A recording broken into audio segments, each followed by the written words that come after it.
ኣነን በዓል ገዛይን ክልቴና ሓደራ ምንደልየሉ ግዜ ኢና ተረኺብና ካብ እንላለ ዳርጋ ሓደ ዓመት ጌርና ብደንቢ ውሽጥና ተናቢቡ ብፍቅሪ ዕብድ ኢልና ወላ እኳ እንተዘይበልኩ ነገር ግን ተፋቲና እኹል ተፋሊጥና ናይ ክልቴና ድሌት ስለ ዝነበረ ድማ ርክብና ናብ ሓዳር ክንቅይሮ ወሰና ንስድራይ ነጊረ ሽማግለ ተላኣኽ ንድሕሪኡ ከም ጓል ኣንስተይቲ እኳ ድግስ እንዳስን ተደለኹ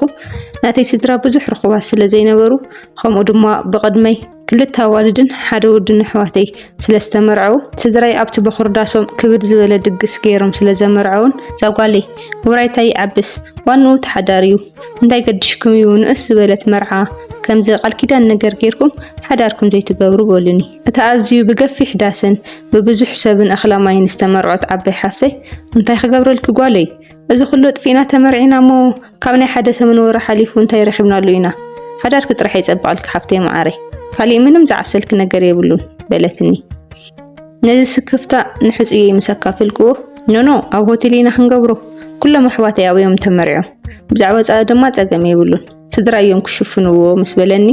ደስ ኢሉኒ ነዚ ንስድራይ ምስ ነገርክዎ ባህ ይብሎምን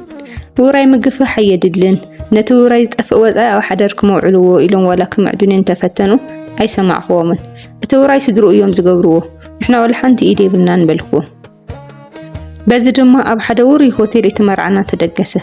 ብናተይ ወገን ዝመፅእ ጋሻ 200 ዝኸውን ናይ ዕድመ ወረቐት ተቐበልኩ ንመሓዙተይ ጎረባብቲ መታዓቢተይ ዘመድ ኣዝማድ ክተርፍ የብሉን ዝተባሃለ ኩሉ ተዓደመ ነዚ ነገር ሃንደበስ ዝኾኖም ብዙሓት ናይ ቀረባ ሰባትን መሓዙተይን ኣበይ ሓቢእኽዮ ዝነበርኪ ዳ እዩ ዝኸ እሞ ከዓ ከምዚ ዓይነት ሆቴል መርዓ ዝገብር እናበሉ ክሓቱን ጀመሩ ኣነ ድማ ክሩዕ ኢለ እንታይ ዳ ቁም ነገር ስህድ ኢልካ ሕቢ ኢልካ እንተወሰንካዮ እዩ እምበር እናበልኩ ክምልሰሎም ጀመርኩ መዓልቲ መርዓና ኣኺሉ ከም መርዓት ኣዝዩ ኣፀቢቕለይ ኣዝዩ ደስ ዝብል ቬሎ ገይረ በዓል ገዛይ እውን ከምኡ ምስቲ ፅባቕኡን ተኽለ ሰውነቱን ዝኸይድ ሱፍ ተኸዲኑ ካብ ዓይነ ይውፅእኹም እናተባሃለ መሓዙተይ ድማ ሕሹኽ ኢለን ወይ መሓዛይ ደኣ ሓፊስክ እንዲኺ ሎተሪ ወፂልኪ እናበላ ንዕኡ ከመግስኦ ከለዋ መብዛሕትኦም ኣዝማደይ ኣብ ከምዚ ዓይነት ሆቴል ኣትዮምን ከምዚ ዓይነት ምግቢ በሊዖምን ዘይፈልጡ ስለ ዝኾኑ ወይ ከመይ ዝበለ ሰብኣይ ኩሎም ማልኡ ዝሃቦ እናተባሃለ ክውጋዕ ከሎ ኣዝዩ ፍሉይ ዝኾነ ኩርዓት ተሰምዐኒ እኽላማይ ተበሊዑ ተሰትዩ ናይ ስዕስዒትን ፀወታን ግዜ ኣኺሉ ካብቲ ዝነበርናሉ መድረኽ ወሪድና ክንስዕስዕ ጀመርና ኣብዚ ግዜ እዚ ሓንቲ ፅብቕቲ ጓል ኣብ መንጎና ኣትያ ክስዕስዕ ጀመረት ሓንሳእ ምሳይ ሓንሳእ ምስኡ እናበለት ብቐውጢ ዝኾነ ስዕስዒትን ዕለልታን ሕድሕድ ዝተደረፈ ደርፊ እናሳዕስዐት ተምሰየት በዓል ገዛይ ደስ ኢልዎ ብፍሉይ ምስኣ እናሳዕስዐን እናሰሓቐን ስለ ዝረኣኽዎ ናይ ቀረባ ቤተሰብ ገይሩ ወሲደያ ብዚ መርዓ ኣዝያ ዝተሓጎሰት ናይ ቀረባ ሰብ ተበሊዑ ተሰትዩ ተሳዕሲዑ ተመሪቕና ዳርጋ ፍርቂ ለይቲ ኮይኑ እቲ ፕሮግራም ተወድአሞ ቤተሰብ ኣዝማድ ኩሉ እንኳዕ ሓጎሰኩም መርዓ አብርሃምን ሳራን ይግበረልኩም ፈራይትን ፀገይቱን ኩኑ ኢሎም እናመረቑ ንናብ ገዝኦም ምኻድ ጀመሩ ንሕና እውን ኣብቲ ሆቴል ዓራት ሒዝና ስለ ዝነበርና ምስ ዕርኽትን መሓዙትን ናብቲ ናትና ሩም ከፋንውና ተበገስና ኣብቲ ሩም ኣቲና ንእሽተይ ምስ ተፃወትና እቶም መወዳት ዕርኽቲ ክንከይድ ኢሎም ተበገሱ በዓል ገዛይ ከፋኖኩም በሉ ኢሉ ምስኦም ወፀ ኣነ ንኣሕዋተይን መሓዙተይን ተሪፍና በላ ካብ ከዱስ ቬሎ ምውፃእ ሓግዛኒ ኢለየን ቬሎ ያውፅኤ ምስኣተን ንእሽተይ ዕሊልና ካብኡ ናብ ገዝአን ዘብፅሐን መኪና ስለ ዝመፀ ንሳተን እውን በሊ ፅቡቕ ለይቲ እንታይ ስኳ ክድቅስ ኮይንከዋ እናበላ እናሰሓቐ ተሰናቢተና ንኸዳ እሞ ኣነ እውን ሻወር ገይረ ቢጃማይ ቀይረ ዋላ እኳ እንተደኸመኒ ንቕሕቕሕ ኢለ ንሰብኣየ ክፅበዮ ጀመሩ ነገር ግን ኣብቲ ዓራት ግድም ኢለ ስለ ዝነበርኩ ኣብኡ ከለኹ ድቃስ ወሲዱኒ ብንን ኢለ ካብ ድቃሰይ ምስ ተበራበርኩ ሰዓት እንተረኣኹ በዓል ገዛይ ከፋንዎም ኢሉ ካብ ዝወፅእ ልዕሊ 2 ሰዓት ፍረቓኒ ገይሩ እንታይ ዳ በይኒ ገዲፍኒ ክንድዚ ይጠፍእ ኢለ ስልክ ደወልኩ ኣየልዕልን ሽዑ ዝኾነ ሕማቕ ስምዒትን ፍርሕን ክስምዓኒ ጀመረ ደጋጊመ ደዊለሉ ግን ክቕበለኒ ይከኣለን ፍርሐይና ወስኸ ምስ ከደ ዋይ እንታይ ደኣ ኮይነ ገዛ ዶ ብሰላም ኣትዮም ይኾኑ ኢለ ተሻቒለ ናብ ሓፍተይ ደወልኩ ብሰላም ኣትዮም ዶ ኢለ ሓተትኳ ኩሉ ስድራ ብሰላም ምእታዎም ሓቢራትኒ እታ ስልኪ ዓፀኽዋ ነገር ግን ምንም ልበይ ክዓርፈለይን ክረጋግዓና ይከኣልኩ ኣብ ከምዚ ዓይነት ስምዒት ከለኹ በሪ ተንኳሕኺሑ ኣዝየ ደንገፅኩ በዓል ገዛይ ምዃኑ ምስ ኣረጋገፅኩ ከፈትኩ ገፁ ደፍሪሱ ክስመት ተኸዲኑ ዋላ ተኽዳኑ ከም ነገሩ ተኸዲኑ ይቅርታ ስልከይ ሳይለንት ኮይና ዘይሰማዕኽዎ ዶንጌ ክምሽ እናዋጋዕና ኮዩ ከይተረዳእና ሰዓት ከይዱ ኢሉ ቀጥታ ናብ ሻወር ኣተወ ተሓፂቡ ክሳዕ ዝውድእ ኣብ ዓራት ኮፍ ኢለ ተጸብኽዎ ተሓፂቡ ምስ መጸ ቀጥታ ናብ ዓራት ድይብ ኢሉ ዋ ደኺምና ሎማዓንቲ ንደቅስ ምሽ ኢሉ ሕቑኡ ሂቡኒ ጥቕለል ኢሉ ደቀስ ዋላ እኳ ዘይተጸብኽዎ እንተኾነ ኣነ እውን ደኺመ ስለ ዝነበርኩ ኣይጸላእኹን ኣነ እውን ደቀስኩ ንጎ ምስተሰኣና ኣብ ታሕቲ ወሪድና ቁርስ ንብላዕ ምሽ በለኒ ናብሩም ዘይንእዝዝ ኣብዚ ሕሸና በልኩ ኖኖ ንፋስና ተቐበልና ኣብ ታሕቲ ሕሸና በለኒ ሞ ናብቲ ሬስቶራንት ወረድና ቁርስ ምስ ኣዘዝና ናብ ኣዕሩኽቲ ምድዋል ጀመረ እቲ ፕላን ቁርስ ምስ በላዕና ን4 መዓልቲ ካብ ከተማ ወፂና ናይ ጨጉላ ሽርሽር ሃኒሙን ንምሕላፍ እዩ ነይሩ ተስማዕማዕናዩ እቶም ኣዕሩኽትና ደወለ ናብቲ ናይ ክልቴና ንበይንና ክነሕልፎ ተስማዕማዕናዩ ናይ ጨጉላ ሽርሽር ክዕድሞም ጀመረ በዚ ተግባሩ ብምግራምን ብምሕራቕን ታይዳ ትብልክዎ እንታይ ሞ ፀገም ኣሎ የዳብሩና እኮ ተደሊኺ ነተን መሓዝትኪ ኦር ኣሕዋትኪ ጋብዝየን በለኒ ዋ እዚ ፕሮግራም እኮ ንበይንና ከም ሓድሽቲ ተመርዓውቲ ብሕቲልና ፍቕርና ክነስተማቕረሉ ጽቡቕ ግዜ ክነሕልፈሉ ዳይኮነን ተስማዕሚዕና በልክዎ ሕርቕ ኢለ እወ ግን እንታይ ሞ ፀገም ኣለዎ ድዩ የፃውትና ከዓ በለኒ ኣነ ንመሓዝተይ ዋላ ንኣሕዋተይ ክፅዋዕ ኣይደለኹም ስለዚ እቶም ዝጥዕሞም ኣዕሩኽቱ ናብቲ ዘለናዮ ሆቴል ምስ መፁ ናብቲ ንበይንና ምቁር ናይ ፍቕሪ ግዜ ክነሕልፈሉ ፕላን ዝገበርናዮ ቦታ ተበገስና ሰለስተ ወዳት ረውዓዮም በዓል ገዛይ ኣብ መንጎኦም ኮፍ ኢለ ምስኦም እናስሓቅኩ እናዕለልኩ ኸይድ ወላ ሓንቲ ኣይመሰሉን ወይ እንታይ ዝወደይ ንእሽተይ ቅና ኣይብልን ድዩ እናበልኩ ብውሽጠይ ምሕሳብ ጀመርኩ እንተኾነ ግን ድሕሪ ንእሽተይ ስሓቕን ዕላልን ድብር ስለ ዝበለኒ ኤርፎን ገይረ ሙዚቃ ምድማፅ ጀመርኩ እንታይ ንሳቶም ግን ኣብ ዝሞቐ ዕላል ተጸሚዶም ንዓይ ቀልቢ ዝገበርልዮ ዋላ ሓደ ሰብ ኣይነበረን ኣብቲ ቦታ በፂሕና ሻንጣና ናብ ሩም ኣእቲውና ንእሽተይ ክንዛወር ተባሂሉ ወፃና እንተኾነ ግን ኣነ ነቲ ዕላል ምንም ክጥዕመኒ ክምስጠኒ ስለ ዘይከኣለ ደሓን ንስኹም ተዘናግዑ ኣነ ነዚ ሬስቶራንት እናረእኹ ወይ ኣብቲ ሃይቅ ከይደ ክዘናግዕ እየ ኢለ ተፈለኹ እቲ ናይ መጀመርያ መዓልቲ ነቲ ሪዞርት እናዘርኩ ኣብቲ ገምገም ባሕሪ ኮፍ ኢለ ኣብኡ ዝፃወቱ ወክ ዝገብሩ ፍቑራት እናረእኹ ብዙሕ ኣይፀመወንን ምሲሲ ምስ በለ ናብቲ ሩምና ተመሊሰ ሻወር ወሲደ ቢጃማይ ቀይረ ጥዑም ጨና ተለኸየ ብዝተኻለኒ መጠን ሰሓቢት ኮይነ ንበዓል ቤተይ ክፅበዮ ጀመርኩ ነገር ግን ፍርቂ ለይቲ ክሳዕ ዝኸውን ኣይመፀን ስልኪ ደው ኢለ እንታይ ደኣ ይፅበየካ እኮ እየ ዘለኹ ምስ በልክዎ መፃኹ ዝያዳይ ካብ ዝብለኒ ድሕሪ 2 ሰዓት እዩ መፂኡ እቲ ኢሉ ድማ ወይ ደስ ዝብል መዓልቲ ሕሊፍና ከመይ ድዩ ደኺምኒ መሲሉኪ ድሕና ሕደሪ ኢሉ ሕዝውን ሕቆ ሂብኒ ተጠቕሊሉ ደቀሰ ዋ እንታይ ዝፍጠር ዘሎ ኢለ ዋላ እንተተገረምኩ ዋላ ሓንቲ ክብሎ ግን ኣይከኣልኩ በቃ ሕፁነትና ብኸምዚ ሓሊፉ ኣነ በይነይ እናዞርኩ ይውዕል ንሱ ምሸታምሲ ይመፅእ ሕቆ ሂብኒ ድማ ይድቅስ ካብ ሕፁነትና ምስ ተመለስና ቤተሰብ ኣዝማድ ኩሉ ክጥይቐና ናብ ገዛና መምፃእ ጀመረ ዳርጋ 15 መዓልቲ ዝኸውን ሰብ ምምፃእ ያቋርፅ ኣብዚ ግዜ እታ ዕለት መርዓና ኣብ መንጎና ኣትያ ወላ ሓንቲ ደርፊ ከየምለጠና ሳዕስዐት ዘምሰየት ጓል ኣይመፀት ንምንታይ ከም ዝኾነ ኣይፈልጥን ክትመፅእ ግን ተፀቢያ ነይረ እንታይ እያ ጓል ሓትኑ ወይስ ጓል ሓወቡኡ እናበልኩ ብልበይ ክዝክር ኣየቕኒ በዓል ገዛይ ክሳዕ ሕዚ ኣይቀረበንን በዚ ድማ ኣዝየ ተሸርሽረ ውሽጠይ ምድርጋ ዓቢኒ ዋላ እኳ እንተቐነኹ ኩሉ ኣብ ውሽጠይ ገይረ ንዝመፀጋሻ ከምስ እናበልኩ ሕጉስቲ መሲለ ኣየቐኒ እቲ ጉዳይ ናይ ጥዕና ፀገም ስለ ዝመሰለኒ ብዙሕ እናንበብኩ የቐኒ ኣብ ከምዚ ኩነታት ከለና ናይቲ መርዓና ቪድዮ ይመፅእ እሞ ሓደ መዓልቲ ምስ ኣሕዋቱ ኮፍ ኢልና ምርኣይ ጀመርና ኣብቲ ስዕስዒት ምስ በፅሐ እታ ጓል ኣብ መንጎና ኣትያ እናሳዕስዐት ምስ ረኣያ ዋ እዛ ጓል ዳ መን እያ በለት ሓንቲ ሓፍቱ እታ ሓንቲ ክትቕብል ኣቢላ እንድዒ ኣነ እውን እኮ ገሪሙኒ እየ ዝሪኣ ዘለኹ ከመይ እያ ትብል ዘላ እንታይ ከ እያ በላኒ ሽዑ ኣነ ተገሪመ ዋ ኣይትፈልጥ አንዲኽን ኣነ እኮ ዘመድክም ይመስልኒ ይበልኮን ባይ ንሳስ ኣይኮነትን እሞ ንስኸውን እንተዘይፈሊጥክያ ደኣ ስቂላ ዳስሪያ ዝኣተወት እያ ትኸውን ማለት እዩ በላኒ ኣነ ግን ውሽጠይ ዳስሪያ ዝኣተወት ትኸውን ኢለ ክቕበሎ ኣይከኣልኩን ንዕአን ግን ዋይ ወሓቅኸን ከምኡ እያ ትኸውን ማለት እዩ ኢለ መለስኩለን በድሕሪኡ እታ ጓል መንያ ክሓስብ ጀመርኩ ስቂላ ዝኣተወት ክትከውን ኣይትኽእልን እያ ምክንያቱ ምስ በዓል ገዛይ ከም ዘፋለጡ እዮም ዝመስሉ ነይሩ ኣብዘይ ትፈልጦ ደስ ኣቲኻ ድማ ከም ዝኽትከውን ኣይትኽእልን ኢኻ እናበልኩ ምስልሳል ኮይኑ ስራሐይ ሓደ ሰንበት በዓል ገዛይ ዕረፍቲ ስለ ዝኾነ ኣብ ገዛ ኮፍ ኢልና ቡን ከፈልሕ እሞ እቲ ናይ መርዓና ቪድዮ ብሓንሳብ ክንሪኦ በልክዎ ንሱ እውን ብሓሳበይ ተስማዕሚዑ ቡና ይቀራሪበ ነቲ ቪድዮ ከፈትክዎ ኣብቲ ስዕስዒት ምስ በፅሐ ድማ እዛ ጓል ዳ መን እያ ቤተሰብኩም ዳ በልክዎ ኣስተውዒለ ናብ ገጹ እናረኣኹ ድንገፅ ኢሉ ገጹ እስር ኣበሎሞ ሕስብ ኣቢሉ ነኖ ስቂላ ዓርክና ነገር እያ በለኒ ዋ እንታይ ስቂላ ዳ ኣይትራኸቡ እንዲኹም በልክዎ نو تراخمنا ينفلطن ኢና ናይ ቀደም መማሃርትና እያ ድንገት ናብ መርዓ መፅያ ሰርፕራይዝ ገይራትኒ በለኒ ናይ ቀደም መማሃርትኻ ኮይና እሞ ከዓ ካብ ትራኸቡ ነዊሕ እንድሕር ኮይኑሲ ከመይላ ደኣ ተገዲሳ ናብ መርዓኻ እሞ ከዓ ከይዓደምካያ ከይነገረትካ ከንደበት መፅያ በልኩ ኣጠያይቃይ ናይ መርማሪ ፖሊሲ ዝመስል ነይሩ ዋ ተይፀገም ኣለዎ ድዩ በለኒ ኮስተር ኢሉ ክናደድና ፈተነ ኣብ ገፁ ገለ ባህ ዘይብል ነገር ተዓዘብኩ ካብዝን ላዕሊ ክሓቶ ከም ዘይኽእል ምስተረዳእኹ ኣክትትል ኣቢለ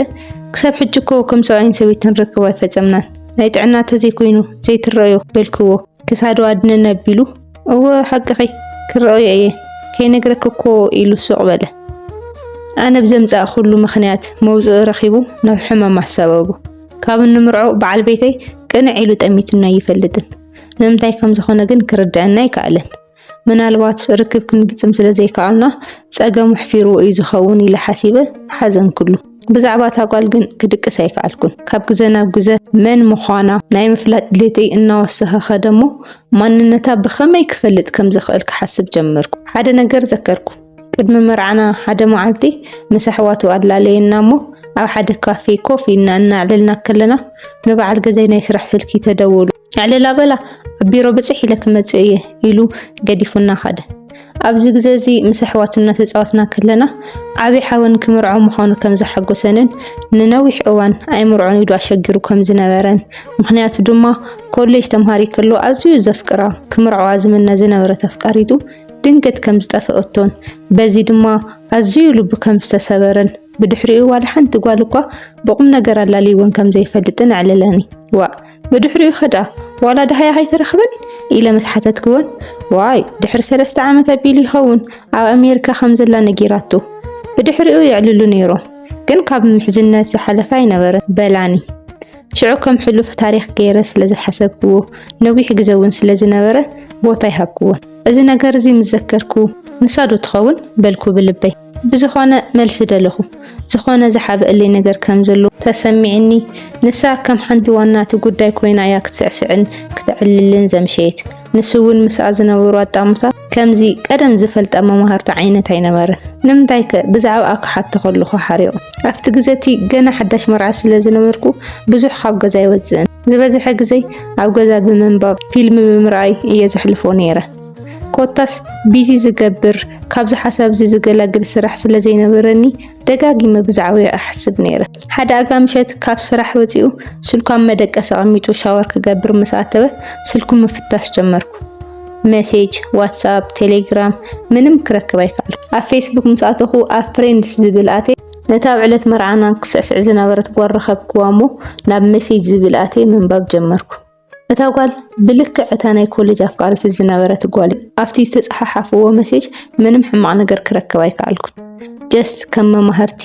ከም መሓዙስ ዓይነት ዕላል እዩ ነይሩ ነገር ግን እቲ ዕላሎም ቅድሚ መርዓና ክልተ ሰሙን እዩ ጠጠው ኣቢሉ ብድሕሪኡ ዝተፀሓሓፍዎ ምንም ነገር ኣይነበረን በዓል ገዛይ ካብ ሻወር ክወፅእ ምስ በለ ነታ ሞባይል ኣቐሚጠ ካብ መደቀሲ ወፃኹ ክወሓጠለይ ግን ኣይከኣልን ንምንታይ ብድሕሪኡ ዘይዕለሉ ኢለ እኳ ዋላ እንተሓሰብኩ ኩሎም ሶሻል ሚድያታት ፈትሸዮም ስለ ዝኾነ ብኻሊእ ብምንታይ ክዕልሉ ይኽእሉ እናበልኩ ምሕሳብ ጀመርኩ ኣብ ስምዒት እናሃለኹ ናብ ክሽነ ኣተይ ድራር ምድላው ጀመርኩ ድራር ቀሪበን እናበላዕና ከለና ሓደ ነገር ዘከርኩ ኢሜል ብኢሜል ሉ ይፀሓሓፉ ይኾኑ ቼክ ክገብርማ ኣለኒ ኢለ ሓሰብኩ ነገር ግን ናይ ኢሜል ፓስወርዱ ስለ ዘይፈልጦ ብኸመይ ክረኽቦ ከም ዘለኒ ክሓስብ ጀመርኩ ድራር ምስ በላዕና ቀዲሙና መደቀሲ ኸደ ዝበላዕናሉ ኣላዒለ ሓፃፂበ ክድቅስ ኢለ ምስከድኩ ስልኩ በቲ ኣነ ዝድቅሰሉ ዘሎ ኮመዲኖ ኣብ ቻርጅ ገይሩ ደቂሱ ረኸብኩ ቻርጅ መግበሪ በቲ ኣብቲ ናተይ ኮመዲኖ ዘሎ ሶኬት ኢና ንጥቀም ዝበዝሐ ግዜ ኣብኡ ሾኪዕዋ እዩ ዝሓድር ነዚ ምስ ረኸብኩ ቅልጢፈ ቢጃማይ ቀይረ ናብ ዓራት ኣተኹ ድቃስ ፀቒጥዎ ምስ ረአኹ ስልኩ ኣልዒለ ናብ ኢሜል ኣተኹ ናይ ክልቲኦም ዝተፀሓሓፍዎ ምስ ረኸብኩ ከይትስእ ስለ ዝፈርሕዎ ናብ ስልከይ ፎርዋርድ ገይረ ስልኩ ኣቐሚጠ ናብ ሳሎን ከይደ ኮፍ ኢለ ምንባብ ጀመርኩ ኣብቲ ዕለት መርዓና ንዓይኒ ወይኒ ኮፍ ኣቢሉ ምስኣ ርክብ ከም ዝፈፀመ እየ ተረዲኤ እንታይ ኢኺ ግን ጌርክለይ ይብላ እሞ ናባይ ተሳብቡ ኣብ ውሽጥኻ ዝነበረ ስምዒት እዩ ገንፊሉ ወፂኡ ንዓይ ከይተወቕሰኒ እቲ ጉዳይ ክልቴና ኢና ፈፂምናዮ ኢላ መለሰትሉ ቅንዕ ኢለ ክጥምት ኣይከኣልኩን ክነኽ ኣይከኣልኩን ኣብ ሕማቕ ኩነታት እየ ዘለኹ እንታይ ከም ዝገብር ጨኒቕኒ እዩ ዘሎ ኢሉ ጽሓፈላ። እንታይ ክትገብር ዳ? በቃ ቅድሚ መርዓኻ ከም ዝተፈጠረ ጌርካ ሓሲብካ ሸለል በሉ ኖርማል እኮ እዩ በለቶ። ክነግራ ኣለኒ ውሽጠይ ጽቡቕ የለን እቲ ዝተፈጠረ ኩሉ ነጊረ ክሰዳየ ኢሉ መለሰላ። ዓቢድካ ዲኻ? ሓንቲ ጓል ኣንስተይቲ ኣብ ዕለት መርዓ ምስ ካሊእ ጓል ርክብ ገይረ ኢልካ ምንጋር ናይ ሞት ሞት ኣዝያ ክትጉዳያ ኣይትኽእሎን። ንሳ እንታይ በዲላትካ ከምዚ ጌርካ ትጎዳ? በቃ ንኹሉ ኣብ ውሽጥኻ ሒዝካ ሓዳርካ ገበር ኢላ መለሰትሉ። ካባኸ ምኽራ ኣይደልን እንታይ ክገብር ከም ዘለኒ ባዕለይ ክውስን እየ። ካብ ድሕሪ ሕጂ ምሳኻ ርክባ የድልየንን እዩ ከይትፅሕፈለይ ኢሉ መለሰላ። ይቅርታ በቃ ከም ትምርዖ ምስ ነገርካኒ ከምዚ ዝተሸነፍኩ ዓይነት ኮይኑ ተሰሚዕኒ እየ ድንገት መፄ እዚ ክፍጠር ኢለ ሓሰብኩን ይቅርታ ግበረለይ በለቶ። ብድሕሪኡ ዋላ ሓንቲ ይመለሰላ። ንሳ ግን ብዙሕ ናይ ምኽንያትን ይቅርታን ጽሑፋት ጽሒፋትሉ ነይራ። ነዚ ምስ ረእኹ ሰማይ መሬት ተገላበጠኒ ክዘውረኒ ጀመረ። ተቐማጥ ሒዝኒ ናብ ሽንቲ ቤት ጎየኹ። ደጋጊመ አንበብኩ። ነገር ግን ወላ ሓንቲ ዝተቐየረ ነገር ኣይነበረን። ሙሉእ ለይቲ ከብደይ ሓቂፎ ክበካ ሓዲረ ንምንታይ ክቐርበኒ ከም ዘይከኣለ ሕዚ በሪሁለይ። ሕማም ኢለ ባዕለይ ብዝሃብክዎ ምኽንያት ተሸፊኑ ይሕከም ኣለኹ ንእሽተይ ግዜ ተጸበይኒ እናበለ ዝሽንግለኒ ዝነበረ ኩሉ ሓሸት እዩ ነይሩ። እንታይ ክገብር ከም ዘለኒ ግን ምንም ክሓስብ ኣይከኣልኩን። ክፋታሕ ገና ብዛዕባ ትመርዓና ዝነበረ ተዛሪቡ ከይተወደአ 2 ወርሒ ከይገበርኩ ክፋታሕ ሰብ እንታይ ክብለኒ? ሰብ በኣይ ክዛረብ ስድራይ በኣይ ክጉህን ክሓፍሩን ኣይደልን ክኢለ ሱቕ ክብል ከመይ ገይረ እየ ክኽእሎ? ድሕሪ ሕጂ ከመይ ገይረ ኣሚነ ክነብር ይኽእል? ከመይ ገይረ እየ ከም ሰብኣይ ኣኽቢረ ይንስኡ ክኸውን እናበልኩ ሕርግት ኢሉኒ እናበኸኸ ሓዲረ ኣጋዋጋሕታ ኣብቲ ሶፋ ድቃስ ወሲዱኒ። በዓል ገዛይ ንጎ ተስኡ ኣብ ሶፋ ደቂሰ ምስ ረአየኒ ጋቢ ድርብ ኣቢሉ ናብ ስርሑ ወፂኡ ኸደ።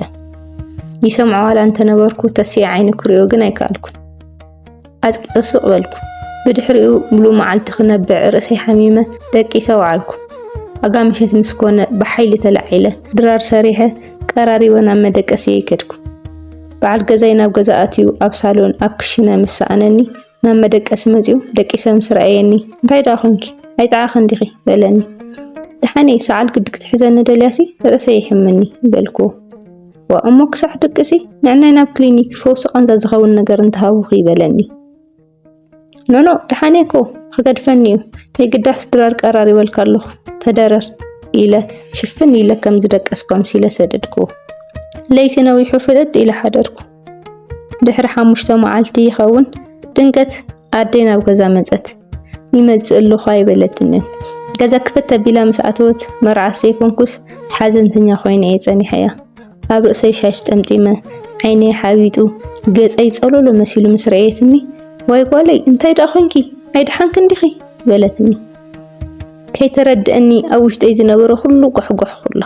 ክነግራ ኣለኒ የብለይን ከም መዛዝን ዝኽእለሉ ኩነታት ኣይነበርኩ። ኩሉ ምስ ዕለልክዋ ንእሽተይ ነፈሰለይ። እንተኾነ ግን ኣደይ ክትጉህ ስለ ዝረኽቦ ወይ ናተኪ ኣክልስ ንኣደይ እውን ከጨናዓ ኢለ ምንጋረ ጌጋ ከም ዝኾነ ሓሰብኩ።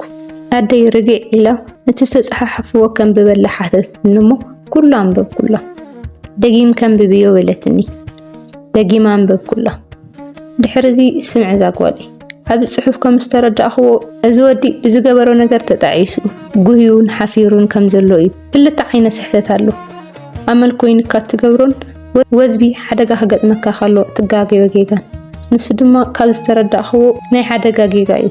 ኣዝዩ ከም ዝተጣዓሰን ሕልንኡ ከም ዝኣሰሮን በዚ ድማ ደፊሩ ክቐርበካ ከም ዘይከኣለን እዩ ዝሕብር ምስ በለትኒ። እንታይ ክትብል ዘለኺ? እቲ ምኽንያት ዝኾነ ይኹን ነቲ ዝገበሮ ነገር መምኽንያታ ክኾን ኣይኽእልን በልኳ። ህደ ኢልክሞ ስምዕኒ መምኽንያታ ዘይበልኩ ኣነ ናቦኹ ነዚ ኩሉ ዓመታት ንዓኹም ወሊድና ክንዕቢ ኣቦኹ ምንም ነገር ዘይገበረ ጨዋ ዶ ይመስለኪ በለትኒ። ኣዝየ ደንገጽኩ። ንዓይ ከም ኣቦይ እሙን ከም ኣቦይ ፈታዊ ገዝኡን ደቆን የለን ኣይኣምነክን ኣቦይ በልኩዋ። ኣብቲ ናይ መጀመርያ ናይ ሓዳርና ዓመታት ኣቦኺ ከምኡ ተጋጊዩ ነይሩ። ሽዑ ዓቕሊ ገይረ ፈሊጠ ከም ዘይፈለጥኩ ኮይነ ተዘይሕልፎ ነይረ ንዓኹም ካበይ ምረኸብኩኹም? ኣብ ኣጋምሸት ጠወርቲ ትኾኑ ደቀይ ደጋፊ በዓል ገዛይ ኣይምረኸብኩን ነይረ። ሽዑ ዓቕሊ ኣፅቢበ ተዝፋታሕ ነይረ እዚ ኩሉ ኣበይ ምረኸብክዎ?